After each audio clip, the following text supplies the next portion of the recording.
tujuan saya boleh kembali lagi ini saya nggak perlu kenalan. Saya kira masih ingat dalam masuk dari Topeko Kalimantan Utara tidak kita masih main. Jadi mudah untuk ingat dan sulit untuk dilupakan. Nah ini ada yang itu. Jadi Bapak yang terkasih untuk teman-teman yang di belakang ya saya ini. Mudah-mudahan kelihatan.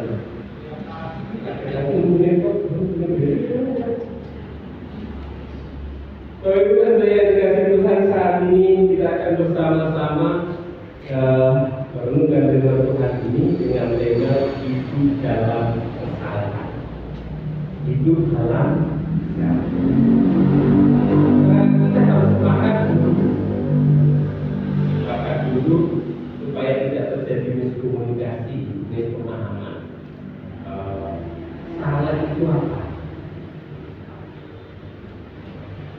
Supaya kita sama memahami salah, karena jangan-jangan kita memahami hidup dalam kesalahan, Pak Salah itu adalah itu dan saya harus nikah sama Pak Salah kan berkomunikasi.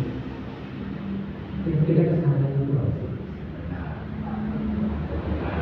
sebenarnya salah itu berarti benar. Itu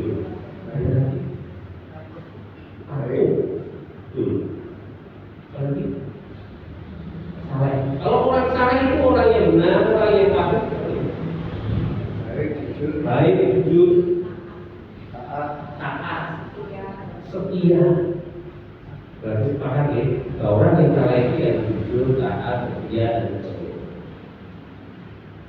Kalau orang yang tak sendiri itu taat, iya bro, salah. Apalagi dokter yang video atau apa, tapi video bisa salah kalau ini.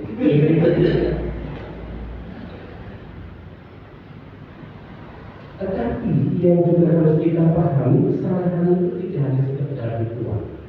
Ritual apa yang dikatakan oleh kita sebagai bentuk ketaatan kita, ekspresi kita itu yang dinamakan dengan kesalahan sosial.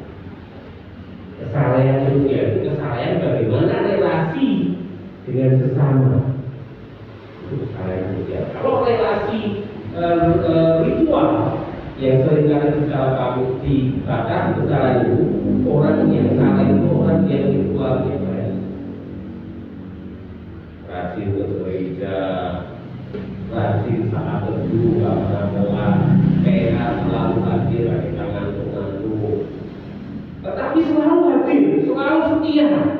Ketika ada persekutuan selalu ada, maha hadir dalam persekutuan. Tapi itu tidak satu-satunya indikasi orang yang dikatakan sebagai orang saleh. Wah kalau itu dari indikasi yang puji Tuhan, saya masuk orang saleh. Kalau dia minggu saya coba. Tapi bukan itu satu-satunya kesalahan kita. Ada kesalahan di mana juga tersebut dalam kesalahan, kebetulan dan sebagainya juga berkata. Tapi contohnya orang yang salah. Dan karena itu kan bangun itu lalu aku ada berdoa atau dua kata firman Tuhan. Orang saleh nanti saat itu mandi, sarapan, kantor, pulang, makan, tidur, lalu berdoa, hidup. Tapi itu umpama saja oleh saya yakin karena tidak terjadi. Orang saleh ini kan memang belum bersaleh gitu. Kalau tidur nggak buka berdoa, doanya nggak cukup semenit 2 menit setengah jam. Saking musuhnya. Habis doa bangun tidur, yang semua didoakan. Orang saleh kan tidak hanya doakan itu sendiri loh. Anaknya, ibunya, tidak dibuat di kafe. Ada habis doa renungan ada dulu setengah jam ini habis renungan ada dulu setengah jam berdoa mandi cuci muka pengennya kopi gitu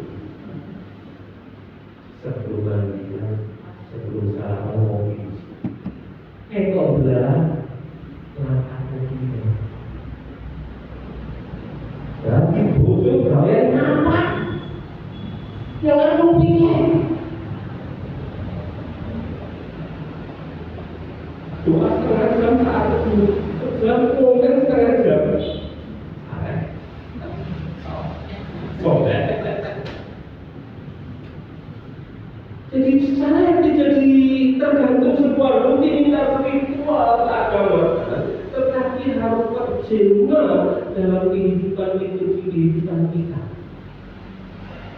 Setuju ya, sepakat itu ya. Nah, pertanyaan berikutnya, gimana caranya jadi orang saleh? Jadi orang jadi mana saleh? Kayak sebagai Islam kan lebih selamat gitu. Ya saya termasuk juga dan saya tertakjub lah ya, saya takjub. Gimana caranya supaya kita bisa menjadi orang yang saleh? Bapak Ibu dan Saudara yang dikasihi, kita bisa membaca dari bacaan Firman kita di Injil.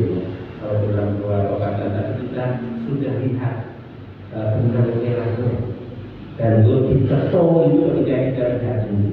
Saya akan bacakan ayat yang 13 yang sudah menjadi nas. Dan dikatakan seorang hamba tidak dapat mengerti kepada dua tuan, karena jika demikian ia akan membenci yang seorang dan mengerti yang lain. Ia akan setia kepada yang seorang dan tidak mengindahkan yang lain. Kamu tidak dapat mengerti kepada Allah dan kepada ini nas kita. Intinya adalah bagaimana orang tidak bisa mengerti pada dua tuan. Orang tidak bisa mengabdi pada Allah dan juga kepada makhluk. Intinya di sana, nasibnya. Karena bacaan kita kali ini kadang bingung dan sering disalah tafsirkan. Terutama mereka teman-teman kita yang Kristen yang mengaku percaya kepada Yesus dan menjadi anak-anak Allah, menjadi bendahara harus tidak begitu.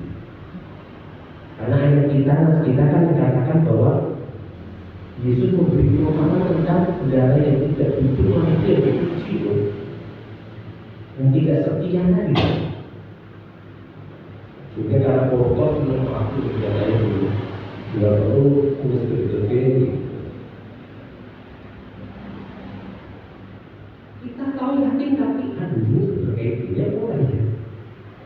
Dan beda cerita kalau kita coba balik. Yang tadi saya bacakan nasnya adalah seorang hamba tidak dapat mengabdi kepada dua tuan, karena yang demikian ia akan membenci yang seorang dan mengasihi yang lain, atau ia akan setia kepada yang seorang dan tidak mengindahkan yang lain. Kamu tidak dapat mengabdi kepada Allah dan kepada Mammon. Nah, Yesus sebenarnya ingin memberikan pengajaran tentang pilihan, bahwa manusia tidak bisa mengabdi kepada Allah dan juga mengabdi kepada Mammon. Tidak boleh dua.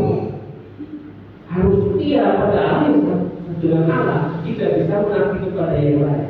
Untuk menjelaskan ini, Yesus beri perumpamaan tentang bendahara. Sang bendahara tadi berpihak kepada siapa? Siapa tuannya? Kalau kita lihat ceritanya, tuannya adalah orang yang punya uang, sing tukang duit, sing juragan duit. Nah, karyawan yang